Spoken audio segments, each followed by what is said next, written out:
안녕하세요. 신콕스입니다. 이번 영상은 CCS에서 제공하는 디버깅 기능에 대해서 알아보겠습니다.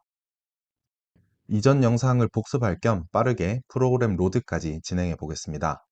디버그 뷰, 왼쪽에 있는 액티비티 바에서 디버그 뷰에서 가장 위쪽을 보시면 CCS를 껐다 켜더라도 이전에 사용했던 타겟 설정 파일이 올라와 있습니다.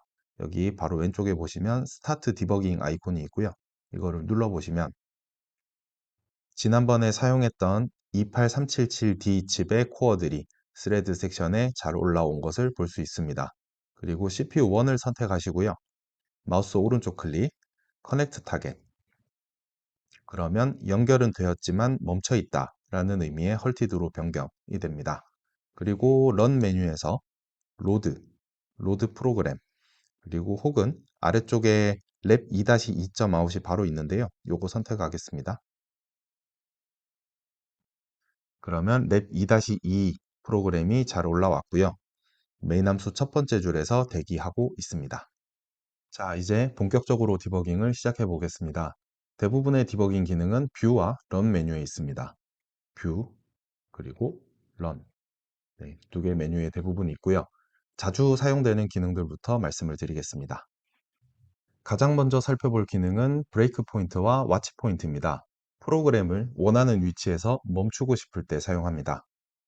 먼저 브레이크 포인트는 특정 코드에서 프로그램을 멈춥니다. 사용법은 간단합니다. 소스 코드 줄번호 왼쪽의 빈 공간을 클릭하면 빨간색 동그라미가 생깁니다. 소스 코드 47번 줄에 내려가서 코드 줄번호 왼쪽을 클릭. 네, 이렇게 빨간색 동그라미가 생기고요. 이렇게 표시가 되었다는 것은 코드 47번 줄을 실행하기 전에 프로그램이 멈춘다는 의미입니다. 그러면 프로그램을 실행해 보겠습니다. 스레드 섹션 위에 있는 컨티뉴 아이콘을 누릅니다. 잠시 후에 프로그램 카운터가 47번 줄에서 멈추는 것을 볼 수 있습니다. 그리고 프로그램을 실행하던 CPU1도 헐티드 상태로 바뀌었고요. 브레이크 포인트를 제거하는 방법은 간단합니다. 빨간색 동그라미를 다시 한 번 더 클릭하거나 아니면 왼쪽 디버그 뷰에서 브레이크 포인트 섹션이 있습니다. 여기에서 마우스 오른쪽 클릭하시고 Remove All 브레이크 포인트를 선택하셔도 되겠습니다. 다음으로 와치 포인트는 코드가 아니라 데이터 접근 시점을 기준으로 프로그램을 멈출 수 있습니다. 상단 메뉴 런에서 New 브레이크 포인트 그리고 하드웨어 와치 포인트 이 메뉴를 선택하시면 다음과 같은 팝업이 뜨는데요. 여기에 end 기호, 주소값을 뜻하는 end 기호를 붙여서 변수 이름을 적어주시면 됩니다. end back picker 이렇게 적고요. 이 변수의 값을 읽을 때 멈출 것인지 프로그램을 쓸 때 프로그램을 멈출 것인지 둘 중에 하나를 선택하는데요. 쓸 때로 한번 바꿔보겠습니다. write 그리고 OK 하시면 브레이크 포인트 섹션에 하드웨어라고 하는 H가 붙어 있는 브레이크 포인트 모양의 하나가 생겼습니다. 네, 그리고 브레이크 포인트 섹션에서도 와치 포인트를 추가할 수 있는데요. 점 3개가 있는 아이콘을 누르시고 하드웨어 와치 포인트 그리고 여기에는 사인 배열을 한번 입력해 볼까요? end 사인 그리고 이 값에도 write 쓰는 기점으로 OK. 네, 그리고 하나를 더 등록해 볼까요? GPIO 데이터 레지스터라고 하는 이 구조체를 복사하시고 점 3개, 와치 포인트, AND 연산자와 함께 GPIO 데이터 레지스터 여기도 쓸 때 OK를 누르시고 자, 여기 보시면 세 번째 등록한 와치 포인트는 회색 처리가 되었습니다. 이렇게 된 이유를 알기 위해서는 이름을 다시 한번 확인해 봐야 되는데요. 네, 하드웨어 와치 포인트입니다. 하드웨어라는 것은 28X가 가지고 있는 특별한 자원을 의미합니다. 28X CPU는 이 하드웨어 와치 포인트를 설정하기 위해서 딱 두 개의 자원을 가지고 있습니다. 그래서 두 개 이후에 세 개째부터는 하드웨어 와치 포인트가 적용되지가 않는 거죠. 그래서 하나를 취소하면 네, 여기서 마우스 오른쪽 클릭하시고 Disable 네, 선택한 브레이크 포인트를 디세이블 하겠다 선택을 하시고 밑에 있던 GPIO 데이터 레지스터 구조체를 체크하시면 네, 결국 두 개만 두 개만 이렇게 선택이 됩니다. 그럼 백티커 변수만 남겨두고 나머지 두 개는 디세이블 한 상태에서 프로그램을 한번 실행해 보겠습니다. 리스타트 버튼을 눌러서 처음 시작점으로 돌아가고요. 그리고 컨티뉴 아이콘을 눌러서 프로그램을 실행하면 지금 우리는 백티커라는 변수의 값을 쓸 때 프로그램이 멈추도록 와치 포인트를 설정했는데요. 실제로 프로그램 카운터가 가리키고 있는 것은 그 다음 줄입니다. 이 얘기는 코드에서 백티커에 접근한 것은 코드 35번 줄이 맞지만 28X CPU가 가지고 있는 파이프라인이라는 특성상 몇 사이클 뒤에 실제 백티커 변수에 접근하기 때문에 코드상에서는 이렇게 표현이 됐습니다. 그래서 정리하면 브레이크 포인트는 코드를 기반으로 프로그램을 멈춥니다. 그리고 프로그램을 멈추는 특별한 코드를 중간에 삽입하는 것이기 때문에 무제한으로 사용할 수 있습니다. 메모리만 충분하다면요. 그리고 와치 포인트는 하드웨어 자원을 통해서 가능한 기능인데 28X CPU는 두 개만, 와치 포인트를 두 개만 쓸 수 있는 자원을 가지고 있습니다. 그리고 그 자원을 바탕으로 데이터가 변할 때, 읽거나 쓸 때 그런 시점에 프로그램을 멈출 수 있는 기능이 되겠습니다. 네, 다음은 코드를 한 줄씩 실행하는 기능, 스텝 오버, 스텝 인투, 스텝 아웃 세 가지 기능입니다.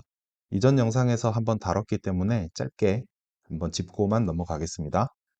일단 브레이크 포인트, 와치 포인트는 모두 제거를 하겠습니다. Remove all break point. 네, 제거를 하고요. 그 다음에 리스타트 버튼을 눌러서 메인 함수 첫 번째 줄로 이동합니다. 그리고 스텝 오버 아이콘을 하나씩 눌러보면 코드가 한 줄씩 실행되죠. 그리고 스텝 인투를 누르시면 함수 안쪽으로 들어갑니다. 여기서도 스텝 인투나 스텝 오버를 통해서 코드 한 줄씩 실행. 그리고 이 함수에서 빠져나올 때 스텝 아웃을 누르는 거죠. 그러면 init CPU 타이머, CPU 타이머 초기화하는 함수를 빠져나와서 그 다음 함수를 CPU가 실행하기 위해서 준비하고 있습니다. 다음은 브레이크 포인트와 연계해서 쓰기 좋은 클락이라는 기능입니다. CPU 사이클을 측정하는 도구인데요. 기능을 한번 보겠습니다. 런 메뉴에서 아래쪽을 보시면 클럭, 그리고 이네이블이 있습니다. 이네이블을 선택하시면 CCS 화면 오른쪽 하단에 시계 모양 아이콘이 생성되는 것을 볼 수 있고요. 여기서 브레이크 포인트를 하나 지정해 줄 텐데요.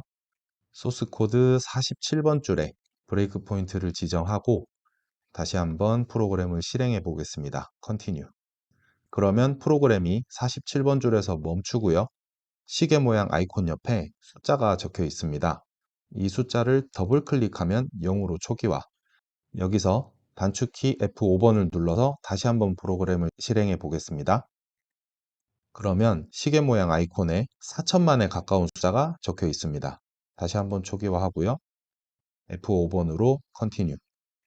역시 숫자가 조금 줄어들긴 했지만 3,900만, 4천만에 가까운 숫자죠. 이 4천만이라는 숫자의 의미는 0.2초를 뜻합니다. 어떻게 0.2초가 되느냐? 4천만 사이클은 CPU 사이클인데 우리 28377D 칩은 200MHz로 동작합니다. 근데 200MHz의 역수, 주파수를 뒤집으면 주기가 되죠. 그래서 5나노세크가 되는데요.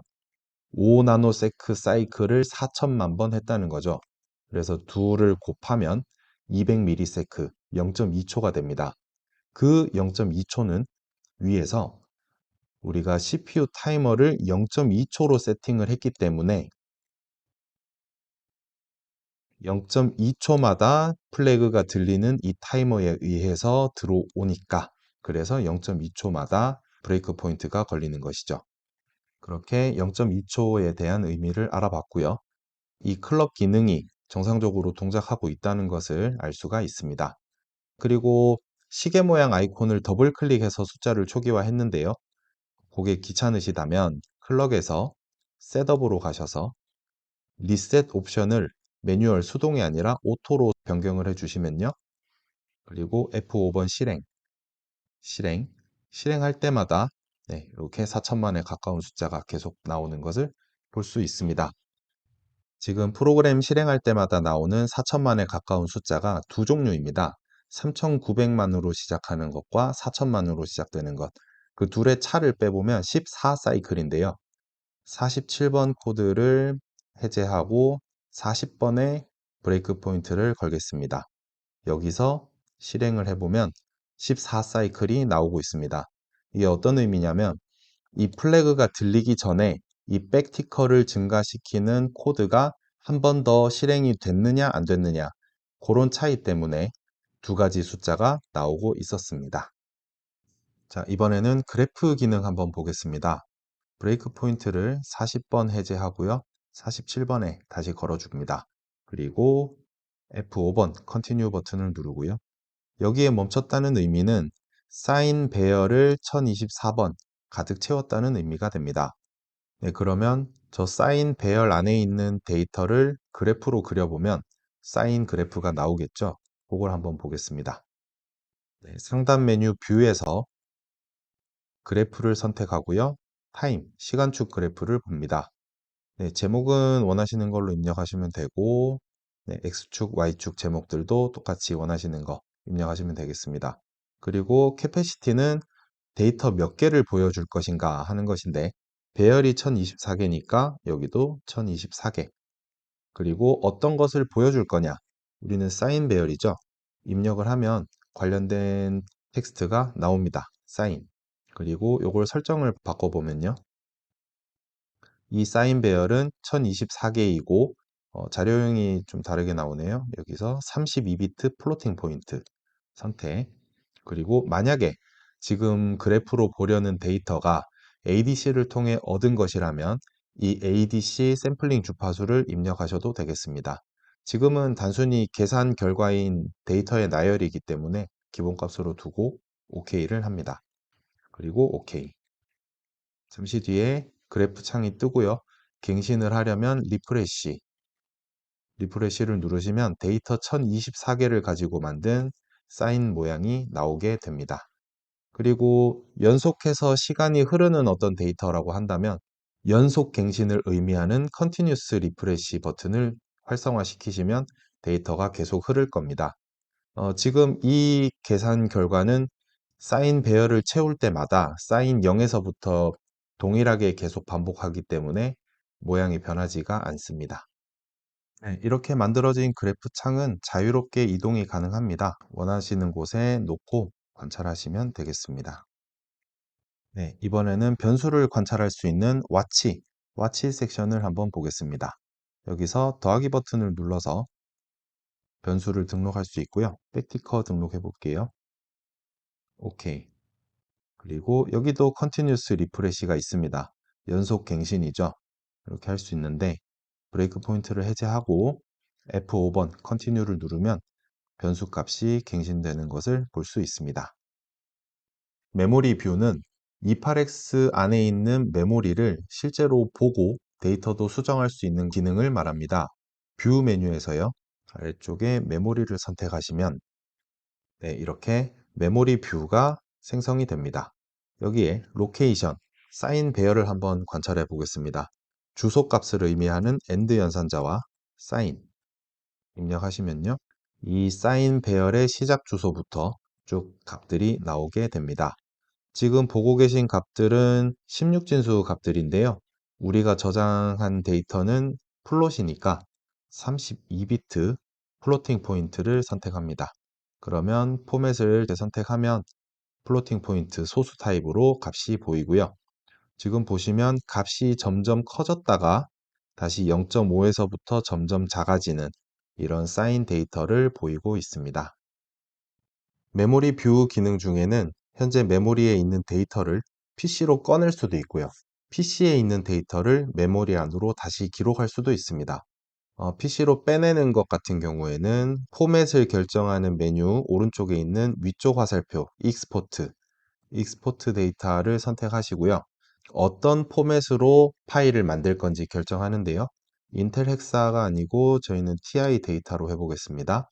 그리고 브라우즈 버튼을 눌러서 현재 워크스페이스 아래에 있는 랩 2-2 폴더에다가 사인 데이터라는 이름으로 저장하겠습니다.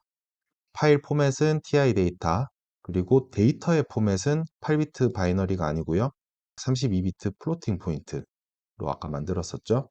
그리고 저 메모리 위치는 데이터 페이지, 그리고 어떤 데이터를 어디서부터 가져올 건지 바로 사인 배열 이름을 적으시면 사인 배열 시작 주소, 여기서부터 데이터를 몇 개 가져올 건지, 플로팅 포인트 타입의 데이터를 1024개 가져올 거다, 랭스. 그리고 OK를 누르시면 익스포트가 피니시 되었다는 메시지가 뜹니다.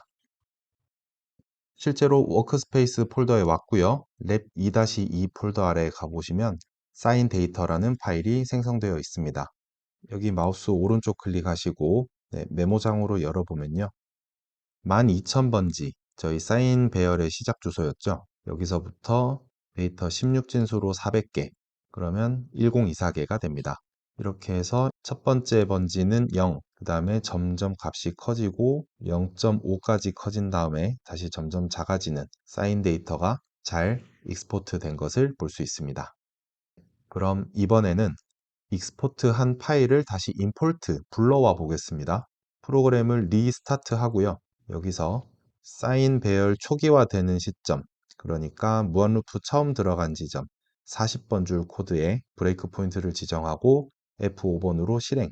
그러면 사인 배열 데이터가 모두 0으로 초기화된 것을 볼 수 있습니다. 여기서 이번에는 아래쪽 화살표 임포트 버튼을 누르고요. 브라우즈 버튼을 눌러서 파일을 찾아줍니다. 랩 2-2의 아래쪽에 사인 데이터 선택하고 열기, 그리고 불러올 포맷은 TI 데이터였죠. 선택하시고 저 데이터들을 어디에 기록할 것인지 로케이션입니다. 여기에 and 사인 배열 값을 채우겠다는 거고요. 얼마나요? 1024개. 이렇게 해서 OK를 누르시면 값이 불러와지고 갱신이 되었습니다. 그럼 메모리 브라우저는 닫고요. 다음은 메모리를 조금 다른 관점에서 바라보겠습니다. 익스플로러로 가서요. 그리고 프로젝트 아래에 확장자가 cmd인 파일을 하나 선택을 해보겠습니다. 이 안의 내용을 보시면 28X 메모리를 시작 주소부터 랭스, 길이를 가지고 여러 개로 쪼개놨습니다. 이렇게 쪼개놨고요. 그리고 아래쪽에 더 내려가 보시면 섹션이라는 이름으로 아까 쪼개놓은 메모리에다가 어떤 것들을 배치를 해 놓았는데요. 여기서 쉽게 하나만 보자면 점 텍스트는 코드입니다. 함수, 레지스터에 어떤 값을 채우는 것, 반복문, 이제 이런 모든 것들이 코드죠. 그래서 프로젝트의 모든 코드 성분을 .text라는 이름으로 묶어서 이 메모리 영역들에다가 넣는다, 그런 의미고요. 비슷한 예로 EBSS, 여기는 전역 변수나 배열 같은 것들이 들어갑니다. 그 전역 변수나 배열을 EBSS 섹션으로 묶어서 램 GS6번, GS7번으로 배치한다, 넣는다, 그런 의미가 되겠는데요. 이런 내용을 직관적으로 보기 쉽게 만들어 놓은 것이 메모리 얼로케이션이라는 기능입니다. 상단 메뉴 뷰에서요. 아래쪽에 메모리 얼로케이션. 자, 이렇게 보시면 아까 보신 게 램 GS6과 7을 묶어 놓은 저 영역인데요. 램 GS6번과 GS7번에 드롭다운을 보시면 EBSS 데이터들을 저장해 놓았고요. 한 번 더 내려보시면 랩 2-2.c 파일을 오브젝트로 변환한 겁니다. 랩 2-2.c에서 두 개 워드짜리가 하나 있고요. 아마 백티커겠죠. 그리고 2048개의 데이터. 사실 플롯 데이터 타입은 32비트이기 때문에 데이터 하나가 메모리 두 개 번지를 먹습니다. 그래서 1024 데이터지만 곱하기 2를 해서 2048개의 메모리가 할당이 된 거죠. 이런 식으로 EBSS 섹션이 저장되어 있는 곳이 램 GS6번과 7번이고 EBSS 섹션 데이터는 아직도 저장 공간이 많이 남아 있구나, 이렇게 이해를 할 수가 있겠습니다. 만약에 이 공간이 모자라다면 GS6번, 7번 말고 다른 부분도 더 덧붙여주는 그런 디버깅을 하실 수가 있겠죠. 네, 메모리 얼로케이션도 일단 닫아주겠습니다. 네, 다음은 디스어셈블리 뷰입니다. 뷰 메뉴에서 디스어셈블리를 선택하시면 우리가 자주 접해보지 못한 어셈블리어로 된 코드들이 나옵니다. 여기서 마우스 오른쪽 클릭하시고 Show 소스를 선택하시면 특정 C 언어가 어떻게 어셈블리 언어로 구성되어 있는지 보실 수가 있는데요. 우리가 자주 보게 될 화면은 아니지만 소스 코드 최적화 같은 작업들을 할 때 혹시 볼 수 있을지도 모르니까 일단 소개를 해드리겠습니다. 어셈블리어 레벨에서도 스텝 인투 스텝 오버와 같은 코드 한 줄씩 실행하는 기능을 사용할 수 있습니다. 그리고 브레이크 포인트도 가능하고요. 다음은 뷰 메뉴에서 레지스터로 가보겠습니다. 28X 칩은 레지스터에 메모리 주소가 매겨진 것들이 있습니다. 그리고 메모리 주소가 매겨지지 않은 것도 있는데요. 이런 코어 레지스터들이 그렇습니다. 혹시나 이제 필요할 때 보시면 되고요. 그리고 주변 회로 레지스터, 특히 우리가 지금 GPIO를 가지고 LED를 온오프 하고 있습니다. 레지스터 레벨에서도 볼 수 있는지 한번 확인해 보겠습니다. 디버그 뷰로 이동해서요. 프로그램이 지금 멈춰 있는데 소스 파일에서 브레이크 포인트 제거, 브레이크 포인트 없고요. 여기서 컨티뉴로 실행. 그러면 LED가 한 칸씩 움직이고 있습니다. 자, 이때 검색창에서 GPBDAT라는 이름으로 검색을 해보시면 아래쪽에 GPIO 데이터 레지스터 그 하위 목록 중에서 실제 레지스터 이름과 동일한 GPBDAT 데이터 레지스터가 보입니다. 여기서 연속 갱신을 켜면 값이 한 칸씩 움직이면서 이게 충분히 빠르게 갱신되는 건 아니다 보니까 실제 GPIO 속도를 못 따라가는 건 있고요. GPIO B 포트가 움직이고 있다는 것은 확인할 수 있습니다. 여기서 아래로 내려보시면 1이라고 하는 것들, 이게 이제 켜졌다는 얘기죠. 값이 바뀌고 있는 것을 보실 수가 있습니다. 마지막으로 서치 기능 한번 확인하고 이번 영상 마무리하겠습니다. 익스플로러 아래에 서치라고 하는 뷰가 액티비티 바에 등록이 되어 있고요. 혹은 뷰에서 아래쪽에 서치, 똑같은 기능입니다. 위치가 저렇게 나와 있고요. 서치에서 백티커 변수 한번 찾아볼까요? 백티커. 예, 대소문자 가리지 않고요. 관련된 텍스트가 있으면 쭉 나옵니다. 지금 뭔가 텍스트가 너무 많아 보이니까 접을 수 있는 것들은 좀 접어 보겠습니다. 콜랩스, 올 하시면 파일 기준으로 이렇게 나오게 됩니다. 우리는 지금 소스 코드 C 파일에 있는 백티커를 볼까요? 백티커 변수 선언, 초기화, 사용 이렇게 각 항목들을 클릭하시면 다 이동도 할 수 있습니다. 네, 이렇게 해서 CCS에서 디버깅 할 때 사용할 수 있는 기능들을 하나씩 알아봤습니다. 그럼 다음 영상에서 또 뵙겠습니다. 감사합니다. 저희 싱크웍스에서는 다양한 교육 과정을 정기적으로 운영하고 있습니다. 그 중에서 MCU를 처음 다뤄보는 분들께 도움될 수 있는 강좌를 소개하겠습니다. MCU 스타트업 강좌입니다. 2일 과정으로 진행되는 이 강좌는 다음 4가지 주제를 다루고 있습니다. 1장은 CPU 구조를 살펴보면서 명령어 처리 과정을 이해하고 28X CPU는 어떤 보조 유닛을 가지고 있는지 알아봅니다. 2장은 안정적으로 프로세서를 구동하기 위한 전원, 리셋, 클럭 회로를 알아보고 28X의 주변 회로 중 가장 기본이 되는 GPIO와 타이머에 대해 알아봅니다. 3장은 효율적인 시스템 운영의 핵심인 인터럽트 처리 체계와 스케줄링 원리를 알아봅니다. 4장은 메모리에 대한 내용입니다. 아웃 파일에는 코드와 데이터, 변수들을 어떻게 배치하고 관리하는지 알아봅니다. 강좌 신청은 싱크웍스 홈페이지에서 가능합니다. 많은 관심 부탁드립니다. 감사합니다.